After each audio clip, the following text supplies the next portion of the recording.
Namaste, namaskar, welcome to my videos. So, আজি গাঁৱত যাওঁ গাঁৱত মোৰ নিজৰ নানী এজনীৰ উৰমাপিন হয়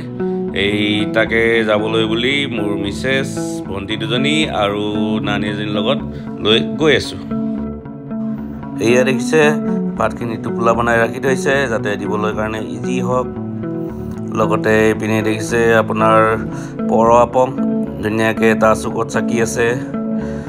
তিনটা ডাঙৰ ডাঙৰ টাচুক হয় এয়া অলৰেডি মাখিনি দুটা সিনটেক্স অলৰেডি হলেই এতিয়া আপংখিনি মিলাই বিলাই আছে আৰু ইয়া দিছে এই হৈছে নানীৰ 3 নম্বৰ যেহেতু টুকুলা ভাতখিনি লাহে লাহে শেষ হৈ গৈছে সেইকাৰণে আকৌ নতুনকৈ টুকুলা বনাবলৈ কাৰণে ভাতখিনি ৰেডি কৰা হৈছে লগতে ইয়া দেখিছে আমাৰ গাঁৱৰ মানুহখিনি ৰাতিপুৱা 2টা বজাৰ পৰা কাম কৰি ভাগৰিছে বুলি অকমান জিৰণি লৈ সৰুকে কিবা এটা খাই আছে লগত মুকু ভাগ এটা দিছে তাকে ময়ো আপং অকমান আৰু এই মাংস অকমান খাই লওঁ আৰু এইপিনে আমাৰ পৰিয়ালৰ ডাঙৰ বিন্দু তেখেতে ভাত খাই আছে কাৰণে তেখেতৰ লগত অকমান বহি দিছো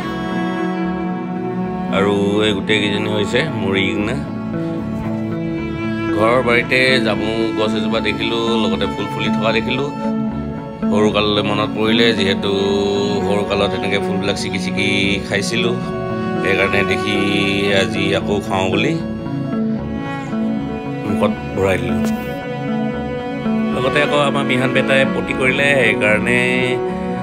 আকৌ নতুনকৈ হাগিছ পিন্ধাই দিয়া হৈছে লগতে আকৌ আমাৰ মামু এজনী ঘৰত গোটেই বাই ভনী কেইজনীক মাতিলে ভাত খাবলৈ সেইকাৰণে গোটেইকেইজনী একেলগত বহি পেলাই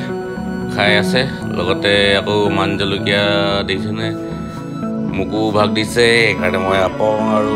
চব্জি খাওঁ যিহেতু ইমান ভোক লগা নাছিলে সেইকাৰণে আপং আৰু চব্জি অকণমান খাই চালো আপংখিনি বহুত কাৰা আছিল মাথা ধৰি গ'লগৈ আৰু এইপিনে দেখিছে আমাৰ কাক নানী গোটেইকেইজনী লগ পাই ইটো আলোচনা কৰিছে